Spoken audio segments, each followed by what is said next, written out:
Congress party के 10 ऐसे नेता जो पार्टी के अंदर ही भीतरघात के शिकार हुए और इससे उन्होंने कांग्रेस पार्टी ही छोड़ दी। नंबर 10 पर आते हैं एन बीरेन सिंह जी। पूर्वोत्तर के राज्य मणिपुर में कांग्रेस का एक दौर में एक छत्र राज्य हुआ करता था। एन बीरेन सिंह जी पूर्व नेशनल फुटबॉलर रहे हैं, तो राजनीति के मैदान में भी गेंद को गोल तक पहुंचाना अच्छी तरह जानते थे, लेकिन कांग्रेस के अंदरूनी सिपह सालारों को उनका यह कद पच नहीं रहा था। तत्कालीन मुख्यमंत्री ओकराम एबोबी सिंह जी और एन बीरेन सिंह जी के बीच की गुटबाजी इतनी बढ़ गई कि पार्टी के अंदर ही उनकी जड़ें काटे जाने लगीं। उन्होंने बार बार दिल्ली के हाईकमान का दरवाज़ा खटखटाया, लेकिन दिल्ली के दरबार में तो जैसे कानों में तेल डालकर सोने का रिवाज था। जब लगातार शिकायत करने के बाद भी सुनवाई नहीं हुई तो एन बीरेन सिंह जी ने समझ लिया कि यहाँ बने रहना यानी अपने राजनीतिक करियर पर खुद अपने हाथों से पूर्ण विराम लगाना है। लेकिन जरा सोचिए, क्या उन्होंने चुपचाप हार मान ली? बिल्कुल भी नहीं। 2016 में उन्होंने कांग्रेस को आखिरी सलाम ठोका और बीजेपी का दामन थाम लिया। नतीजा क्या निकला? 2017 में मणिपुर के इतिहास में पहली बार कमल खिला और एन बीरेन सिंह जी मुख्यमंत्री की कुर्सी पर जा बैठे। जिस कांग्रेस ने उन्हें नज़रअंदाज किया, उसी कांग्रेस को उन्होंने मणिपुर की सत्ता से हमेशा के लिए आउट कर दिया। नंबर 9 पर आते हैं सुनील जाखड़ जी। पंजाब की राजनीति में जाखड़ परिवार का नाम किसी परिचय का मोहताज नहीं था। 3 पीढ़ियों की वफादारी, खून पसीना और 50 साल का अटूट नाता। सुनील जाखड़ जी पंजाब कांग्रेस के प्रदेश अध्यक्ष थे, लेकिन जब पंजाब कांग्रेस में नवजोत सिंह सिद्धू जी और चरणजीत सिंह चन्नी जी के बीच दिलचस्पी की जंग शुरू हुई तो इस भीतरघात की सबसे बड़ी गाज सुनील जाखड़ जी पर ही गिरी।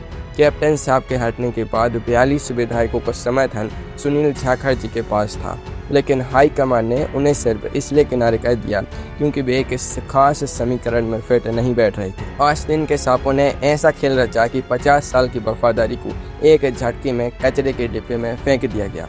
पार्टी के अंदर ही उनके खिलाफ ऐसी साजिश रची गई कि उनका दम घुटने लगा। पर रुकिए, असली तमाशा तो इसके बाद होना था। जब अपमान का घड़ा लबालब भर गया तो मई 2022 में सुनील जाखड़ जी ने भारी मन से लेकिन तीखे तेवरों के साथ कांग्रेस को अलविदा कह दिया। आज वे पंजाब बीजेपी के प्रदेश अध्यक्ष हैं और जिस पंजाब कांग्रेस को उन्होंने अपने हाथों से सींचा था, आज उसी के राजनीतिक किले में रोज नई सेंध लगा रहे हैं। नंबर 8 पर आते हैं गुलाम नबी आज़ाद जी। 5 दशक यानी पूरे 50 साल तक जो नेता गांधी परिवार का सबसे भरोसेमंद सिपाही रहा, संकट मोचक रहा, जब वही बगावत पर उतर आए तो समझ लीजिए कि पानी सिर से ऊपर जा चुका था। जम्मू कश्मीर के कद्दावर नेता गुलाम नबी आज़ाद जी कांग्रेस का वो चेहरा थे जो हर संकट में पार्टी के ढाल बनते थे। लेकिन जब पार्टी के भीतर G23 गुट बना और उन्होंने पार्टी में आंतरिक लोकतंत्र की मांग की तो उन्हें ही विलेन बना दिया गया। चाटुकारों की फौज ने उनके खिलाफ ऐसा माहौल बनाया कि 50 साल की तपस्या को दरकिनार कर दिया गया। राहुल गांधी जी के गैर संजीदा रवैये और चाटुकार मंडली से तंग आकर उन्होंने अगस्त 2022 में 5 पन्नों का ऐसा विस्फोटक इस्तीफा लिखा जिसने पूरी कांग्रेस की नींव हिला दी।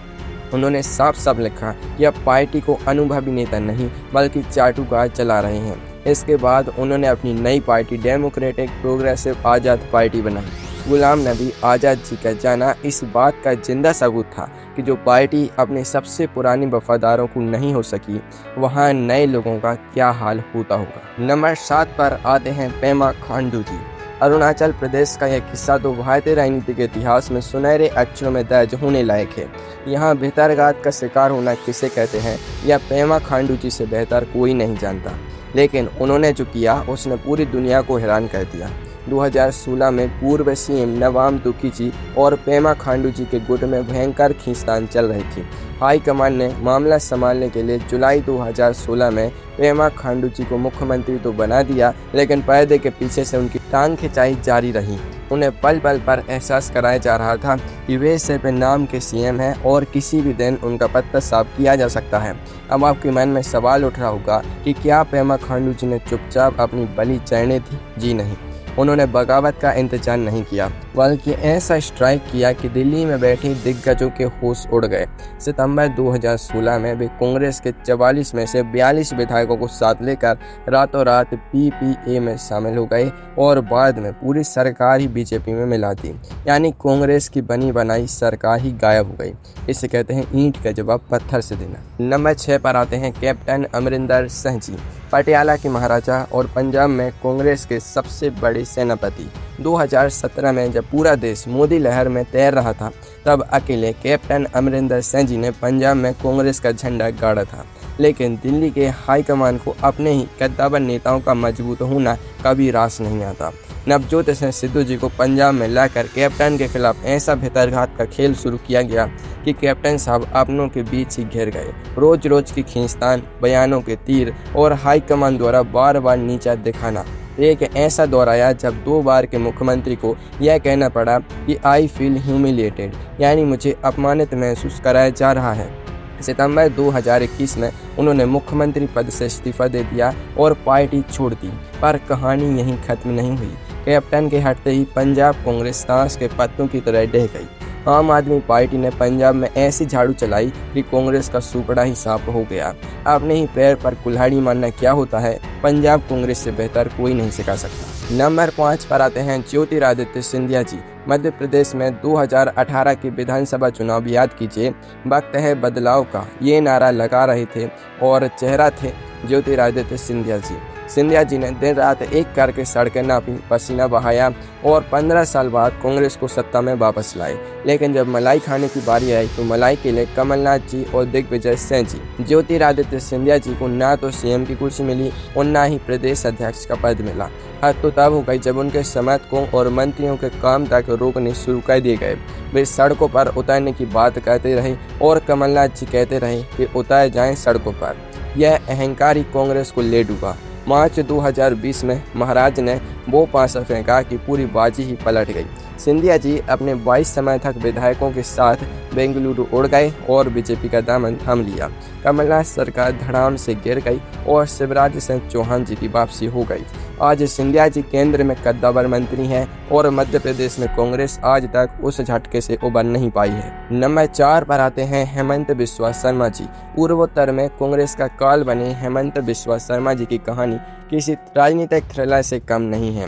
असम में तरुण गोगोई जी की सरकार को लगातार बचाए रखने वाले, संगठन को चुस्त दुरुस्त रखने वाले असली रणनीतिकार हेमंता जी ही थे। लेकिन गोगोई जी अपने बेटे गौरव गोगोई जी को सेट करने के चक्कर में हेमंता जी की बलि चढ़ाने पर आमादा थी। जब कूटबाजी चरम पर पहुंची तो हेमंता जी अपनी फरियाद लेकर दिल्ली पहुंची। राहुल गांधी जी से मिलने गए, लेकिन वहां पर जो हुआ वो भारतीय राजनीति का सबसे चर्चित किस्सा बन गया। आरोप है कि राहुल गांधी जी उनकी बात सुनने के बजाय अपने पालतू कुत्ते को बिस्किट खिलाने में ज़्यादा व्यस्त थे। जमीनी नेता के आत्मसम्मान पर इससे बड़ा प्रहार क्या हो सकता है। 2015 में हेमंता जी ने कांग्रेस को लात मारी और बीजेपी में शामिल हो गए। इसके बाद उन्होंने जो किया उसने कांग्रेस के होश उड़ा दिए। उन्होंने न केवल असम में बीजेपी की सरकार बनाई, बल्कि पूरे नॉर्थ ईस्ट से कांग्रेस का बोरिया बिस्तर बांध दिया। आज वे असम के मुख्यमंत्री हैं और पूर्वोत्तर के सबसे ताकतवर नेताओं में से एक हैं। नंबर 3 पर आते हैं YS जगन मोहन रेड्डी जी।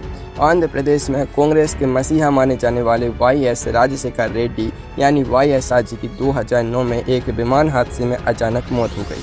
पूरा आंध्र प्रदेश शोक में डूब गया था।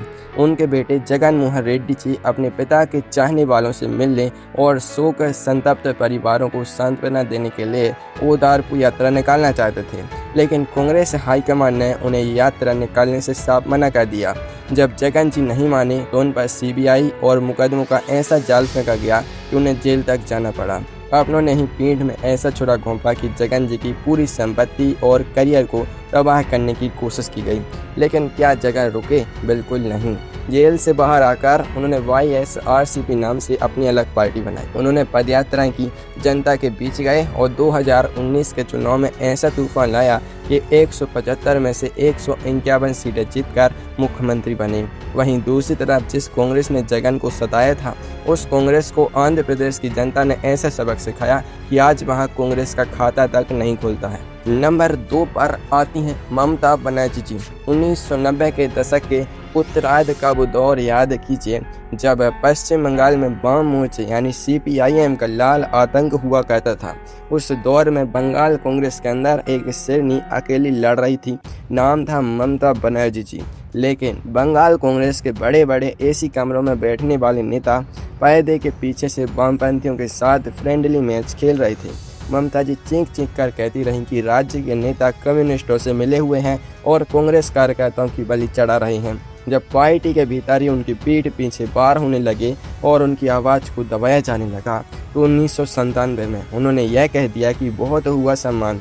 उन्होंने कांग्रेस को अलविदा कहा और तृणमूल कांग्रेस यानी TMC का गठन किया। सड़कों पर लाठियां खाई, सर फुटवाए, लेकिन पीछे नहीं हटी। नतीजा 2011 में उन्होंने 34 साल पुराने लाल किले को ध्वस्त कर दिया और बंगाल की मुख्यमंत्री बन गई।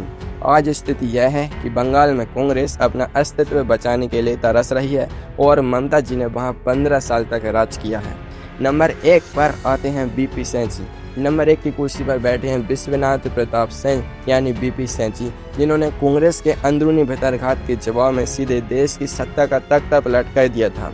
राजीव गांधी जी की सरकार में BP सिंह जी वित्त मंत्री और बाद में रक्षा मंत्री थे। जब उन्होंने बोफोर्स तोप सौदे और रक्षा सौदों में भ्रष्टाचार की परतें उखाड़नी शुरू की तो पार्टी के भीतर ही उनके खिलाफ साजिशों का दौर शुरू हो गया। उन्हें अपने ही मंत्रिमंडल में अलग थलग कर दिया गया।